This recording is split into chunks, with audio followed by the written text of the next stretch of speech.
lo que Rusia en realidad quiere de Venezuela. A lo largo de la actual crisis política en Venezuela, Rusia ha sido uno de los partidarios más decisivos.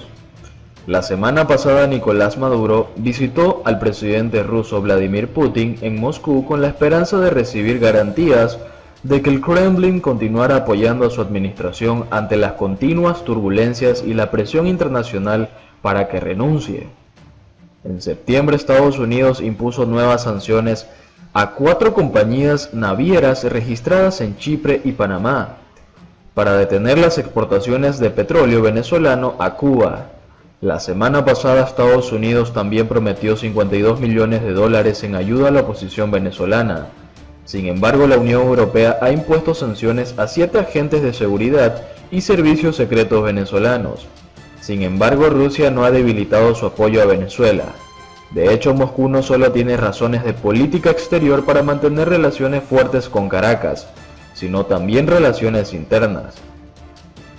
Estos dos países son aliados de larga data, pero sus lazos culminaron en 2012. Moscú veía a Venezuela como uno de sus principales socios estratégicos, ofreciendo préstamos generosos y una amplia gama de productos.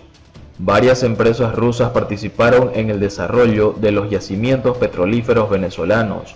Los vehículos rusos KAMAZ tuvieron una amplia representación y Rusia participó en el programa progubernamental de construcción de viviendas en Venezuela. Sin embargo, la tensión geopolítica, así como la dura política de sanciones contra Rusia y Venezuela, hicieron mucho más difíciles las relaciones ruso-venezolanas.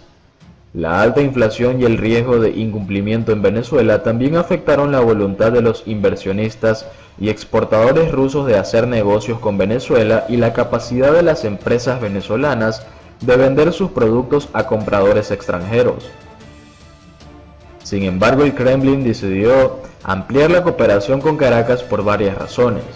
En primer lugar, desde el punto de vista económico, el mantenimiento de vínculos estrechos podría ser muy beneficioso para Rusia y Venezuela. Ambos tienen grandes mercados y potencial de producción.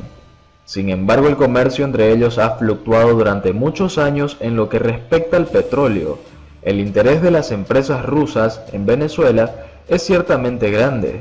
El país, después de todo, con las mayores reservas de petróleo del mundo, con más de 300.000 millones de barriles según la OPEP, así que algunas compañías petroleras rusas han invertido en el sector energético venezolano. Sin embargo, en los últimos años muchas compañías petroleras rusas han abandonado Venezuela debido a la incertidumbre política, las amenazas a la seguridad y la mala calidad del petróleo venezolano en general, por no mencionar la amenaza de sanciones.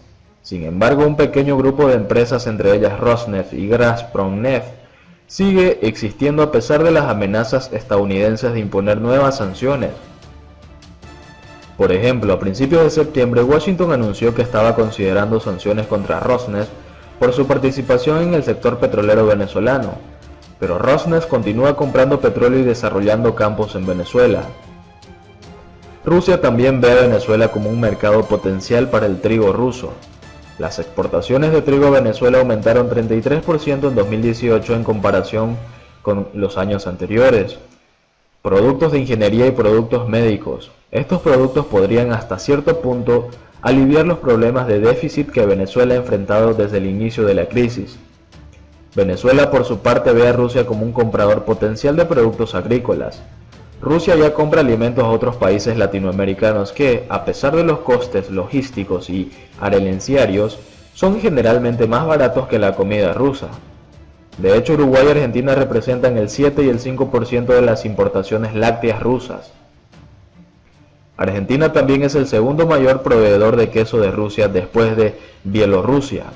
El Kremlin también tiene razones políticas internas para querer ampliar la cooperación con Venezuela.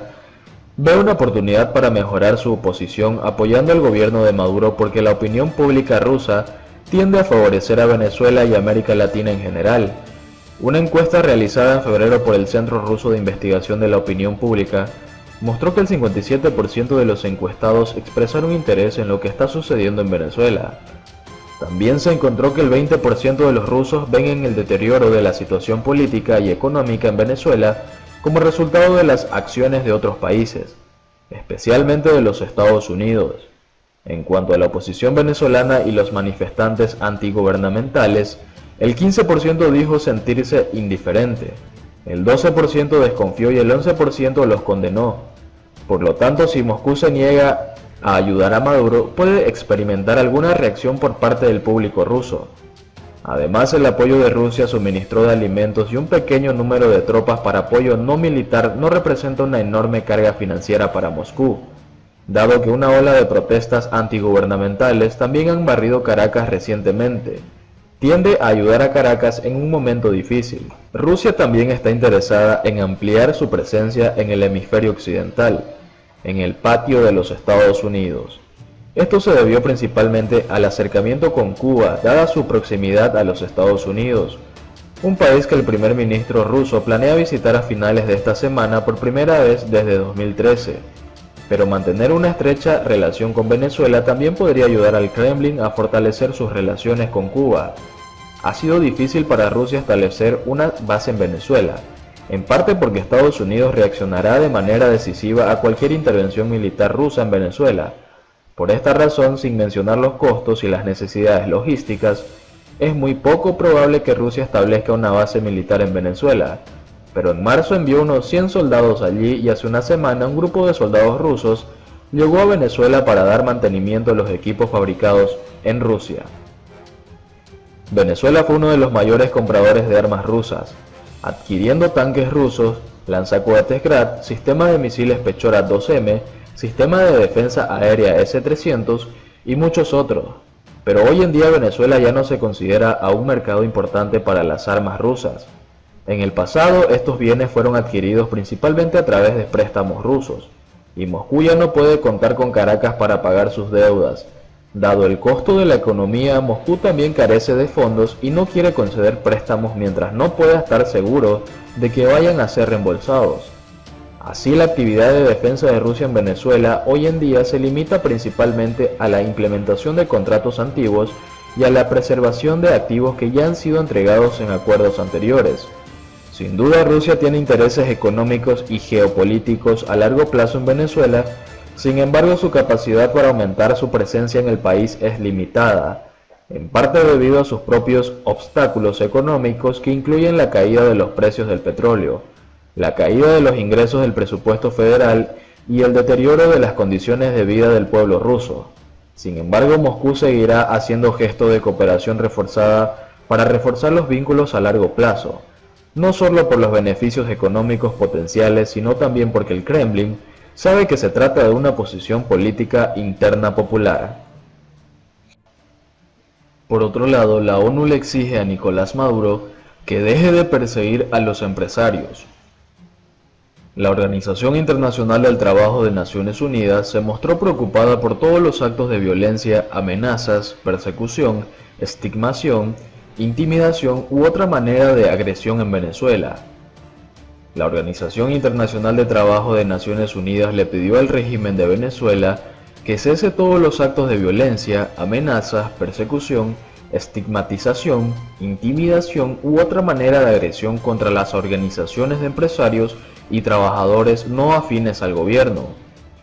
Esta solicitud ha venido a petición de 33 empresarios, todos ellos miembros de la Conferencia Internacional del Trabajo, que decidieron presentar en 2015 una queja ante la Comisión del Consejo de Administración, el órgano ejecutivo de la OIT, en la que denunciaban al gobierno de Caracas por violencia, incumplimiento de convenios internacionales y de organizar una campaña de desprestigio contra la organización de empresarios Fedecámaras.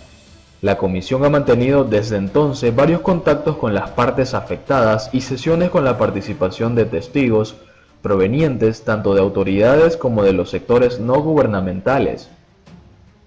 El informe final de la comisión denuncia prácticas de favoritismo o promoción de organizaciones paralelas y de discriminación, suplantación e injerencia en las actividades de las partes afectadas e injerencia en las relaciones entre empleadores y trabajadores, todo ello vulnerando las garantías previstas en los convenios.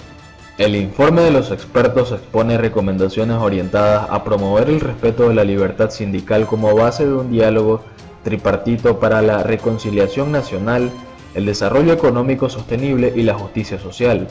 Asimismo, desde la OIT se plantea la necesidad de tomar las medidas necesarias para asegurar la existencia de un clima desprovisto de violencia y amenazas y pide la liberación inmediata de todo empresario o sindicalista que esté en prisión en relación con el ejercicio de las actividades legítimas de sus organizaciones, como los responsables sindicales de Ferrominera Rubén González y Roynet Álvarez, quienes llevan respectivamente casi 1 y 8 meses en prisión.